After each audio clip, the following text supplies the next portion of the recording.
Good morning everyone. Science with KD sir में आप लोगों का बहुत बहुत स्वागत है।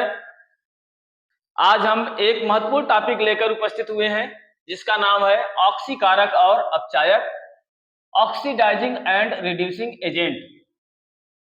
एजेंट क्या होता है? एजेंट किसी कार्य को कराने वाला व्यक्ति, एजेंट किसी काम को कराने वाला व्यक्ति। एजेंट जैसे हम अपना आधार कार्ड बनवाते हैं, पैन कार्ड बनवाते हैं तो किसी न किसी व्यक्ति को पकड़ते हैं, भाई हमें अपना पैन कार्ड बनवाना है। तो जो व्यक्ति यह काम करता है पैसा लेकर करता है, जो व्यक्ति यह काम करता है उसे हम एजेंट कहते हैं। जमीन खरीदने वाला, जमीन को बिचवाने वाला जो काम करता है, बिचौलिया होता है, वो भी एक एजेंट होता है। ऐसे ही कुछ ऐसे कारक होते हैं जो कि ऑक्सीकरण की क्रिया को कराने के लिए जिम्मेदार होते हैं, ऐसे कारक को हम ऑक्सीकारक कहते हैं। और कुछ कारक ऐसे होते हैं जो अपचयन की क्रिया को कराने के लिए जिम्मेदार होते हैं, अर्थात उनके ही कारण अपचयन की क्रिया होती है, उन्हें हम अपचायक कहते हैं। तो ऑक्सीकारक और अपचायक को समझने के लिए हमें बच्चों ऑक्सीकरण और अपचयन की क्रिया की जानकारी होना आवश्यक है। ऑक्सीकरण और अपचयन की क्रिया की विस्तृत व्याख्या हमने अपने पिछले वीडियो में, जिसका टॉपिक था रासायनिक अपक्रिया और रासायनिक अपक्रिया के प्रकार, उसमें हम ऑक्सीकरण और अपचयन अपक्रिया को विधिवत पढ़ा है, अध्ययन किया है। तो ऑक्सीकरण और अपचयन की क्रिया का अध्ययन अगर हम जानते हैं तो उसमें हम ऑक्सीकारक और अपचायक को भली भांति समझ सकते हैं। चलिए उदाहरण के साथ देखते हैं, और इस उदाहरण में हम ऑक्सीकरण भी समझ लेंगे और अपचयन भी, साथ साथ ऑक्सीकारक और अपचायक आज का टॉपिक भी अच्छे से समझ लेंगे। यकीन मानिए बहुत कम समय में ही आप लोग समझ जाएंगे, और कभी न भूलने वाली चीजें होती है कि अगर इस टॉपिक से इस प्रकार से इस टॉपिक को पढ़ेंगे तो कभी नहीं भूलेंगे कि ऑक्सीकारक और अपचायक को हम कैसे याद करें। रटने की आवश्यकता नहीं है, बस उसको यूं ही थोड़ा सा ही समय दीजिए, आप समझ जाएंगे।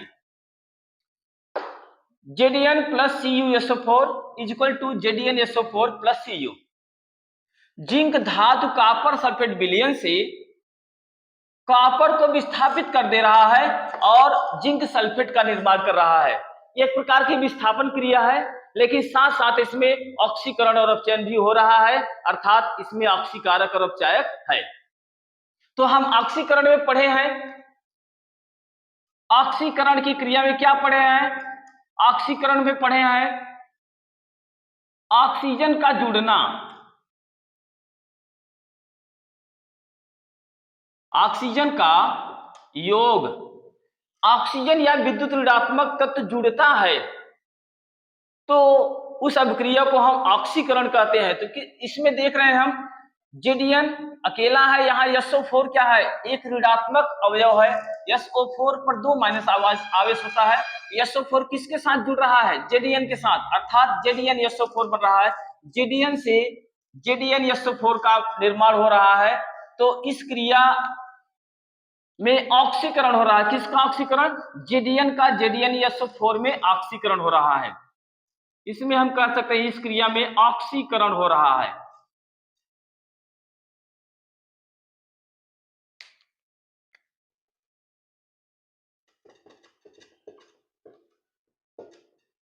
ऑक्सीकरण किसका ऑक्सीकरण हो रहा है? जेडीएन का जेडीएन SO4 में, जिंक का जिंक सल्फेट में ऑक्सीकरण हो रहा है।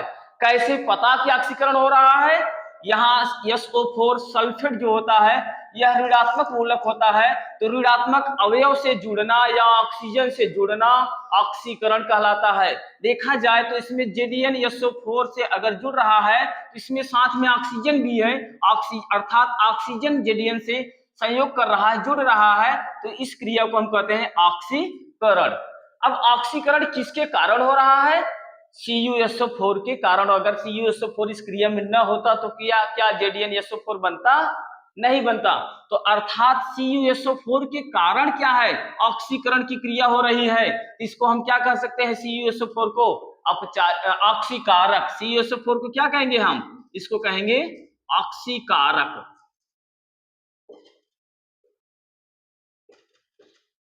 CuSO4 को ऑक्सीकारक कहेंगे।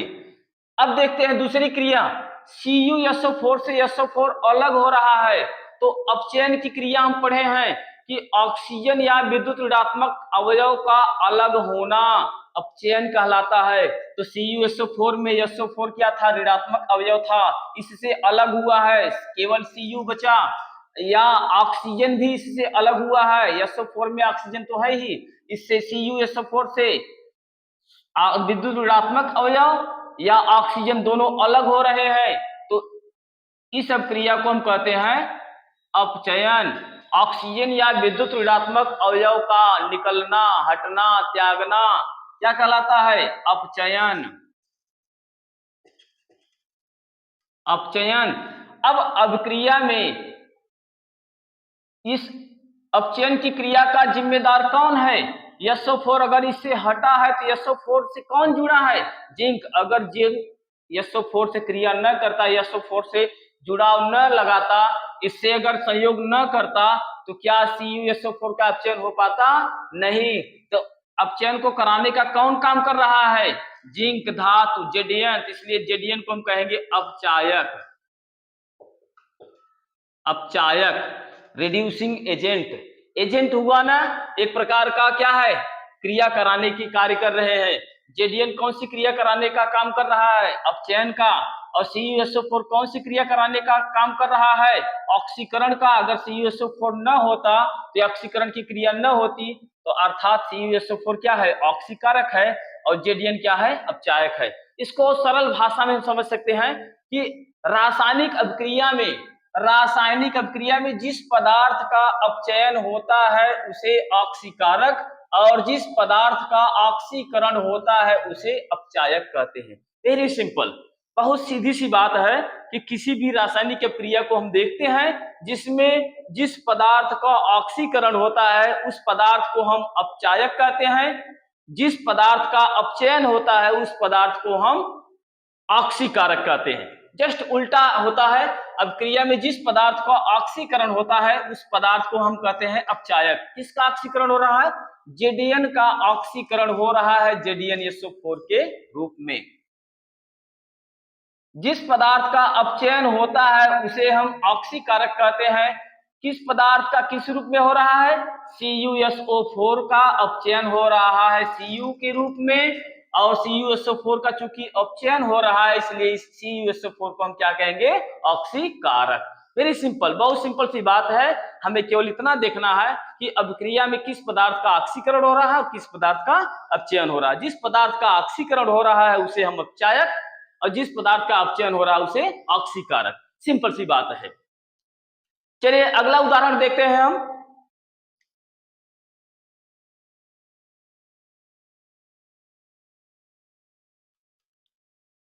CuO कॉपर ऑक्साइड, इसे हम क्यूप्रिक ऑक्साइड कहते हैं। कॉपर का ऑक्साइड तो है लेकिन इसे हम क्यूप्रिक ऑक्साइड कहते हैं। Plus H2 is equal to, उदाहरण नंबर 1 था, उदाहरण नंबर 2, CuO plus H2 is equal to Cu plus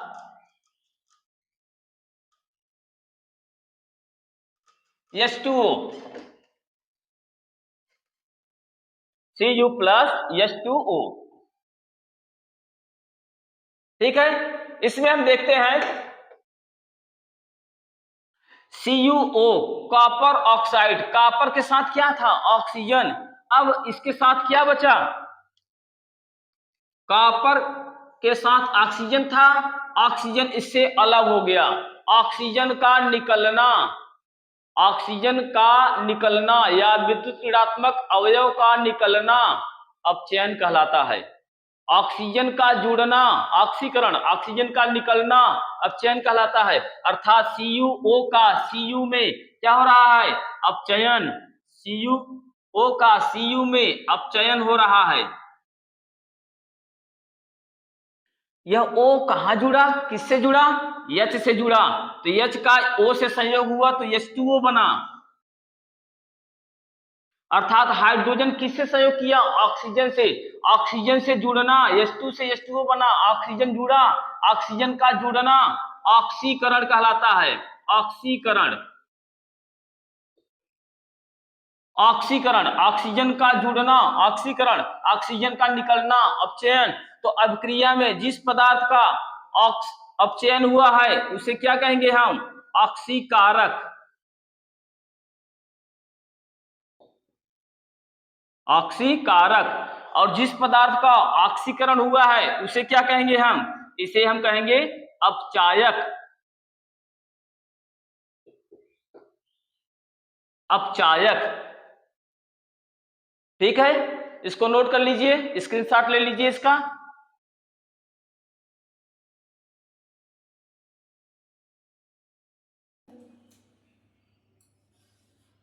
SN2 plus stannous ion plus 2Fe3 plus ferric ion ionic समीकरण इसे कहते हैं, जिसमें तत्वों के ऊपर आयन दर्शाए गए हैं, प्लस या माइनस आयन दर्शाए गए हैं, आवेश दर्शाए गए हैं। ऐसे समीकरण को हम आयनिक समीकरण कहते हैं। SN4 प्लस स्टैनिक आयन और 2Fe2 plus ferrous ion.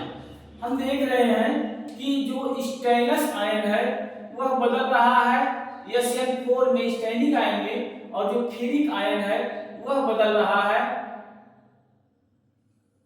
Ferrous ion में।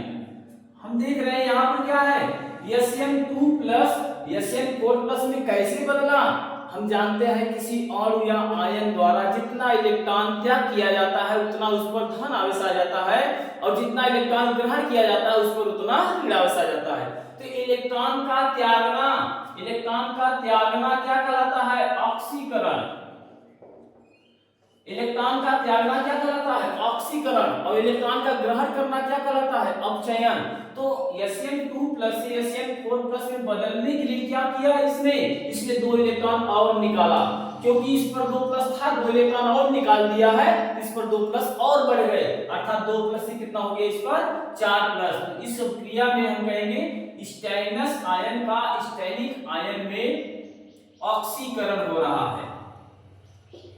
स्टेनस आयन का स्टैनिक आयन में ऑक्सीकरण हो रहा है। अब यह जो इलेक्ट्रॉन यहां से निकला, इलेक्ट्रॉन लिया कौन? फेरिक आयन, क्योंकि इस पर 2 तिहाई 6 प्लस इधर है, 2 दूना 4 प्लस इधर बचा। तो जो 2 इलेक्ट्रॉन निकले थे इसने 2 इलेक्ट्रॉन ले लिया। तब जब 2 इलेक्ट्रॉन ले लिया तो 4 प्लस से कितना प्लस बचा? 2 प्लस इसका कैंसिल हो गया, तो बचा कितना? 2 दूना 4 प्लस बचा 6 प्लस था इसके पास, 2 इलेक्ट्रॉन ले लिया। इलेक्ट्रॉन का मतलब ऋण आवेश होता है। जब इलेक्ट्रॉन कहीं जाता है तो वहां अपना ऋण आवेश लेकर जाता है, जहां से निकलता है वहां धन आवेश छोड़ता है। तो इस पर इलेक्ट्रॉन इसके द्वारा ग्रहण किया गया 2 इलेक्ट्रॉन, ये 2 तिहाई 6 प्लस से 2 दूना 4 प्लस में। तब क्रिया में जहां इलेक्ट्रॉन का ग्रहण होता है उसे हम कहते हैं अपचयन। अपचयन, इलेक्ट्रॉन का त्यागना ऑक्सीकरण, इलेक्ट्रॉन का ग्रहण करना अपचयन। अब चूंकि SN2 प्लस का ऑक्सीकरण हो रहा है इसलिए SN2 प्लस को हम कहेंगे अपचायक।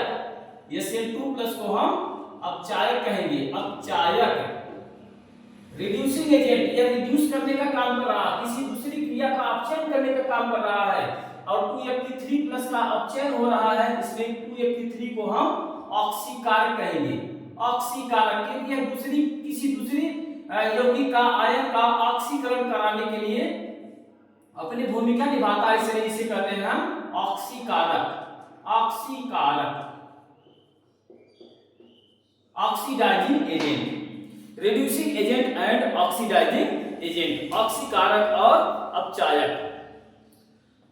तो इसी प्रकार से और भी एग्जांपल है, जैसे हम देख सकते हैं और भी अभिक्रियाओं को हम देख सकते हैं। ओजोन है O3, ओजोन O3 होता है प्लस H2 हाइड्रोजन से सहयोग करता है तो बना लेता है ऑक्सीजन बनता है और जल बनता है, H2O बनता है। तो हम यहाँ पर क्या देख रहे हैं, O3 में 3 ऑक्सीजन थे, एक ऑक्सीजन कम हो गया, O3 से क्या बना है O2, एक ऑक्सीजन कम हो गया। ऑक्सीजन का कम होना, ऑक्सीजन का निकलना क्या कहलाता है? अपचयन। अपचयन। अब चूंकि अब क्रिया में इसका अपचयन हो रहा है, ऑक्सीजन निकला हुआ ऑक्सीजन कौन ग्रहण किया है? H2। तो H2 का क्या हो गया, ऑक्सीजन का ग्रहण करना क्या कहलाता है, ऑक्सीकरण। ऑक्सीजन का ग्रहण करना क्या कहलाता है, ऑक्सीकरण। अब क्रिया में जिस पदार्थ का अपचयन होता है उसे क्या कहते हैं हम, ऑक्सीकारक।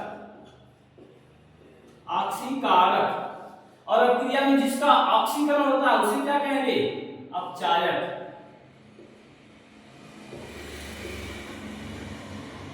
तो इस प्रकार से ऑक्सीकरण और अपचयन की क्रिया को समझने के साथ साथ हम ऑक्सीकारक और अपचायक को बहुत अच्छे से समझ लिए हैं।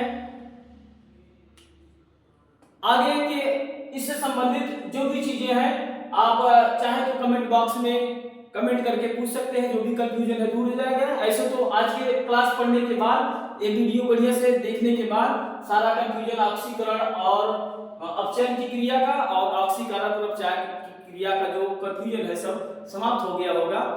और आशा करते हैं ये वीडियो आप सबको अच्छा लगा होगा।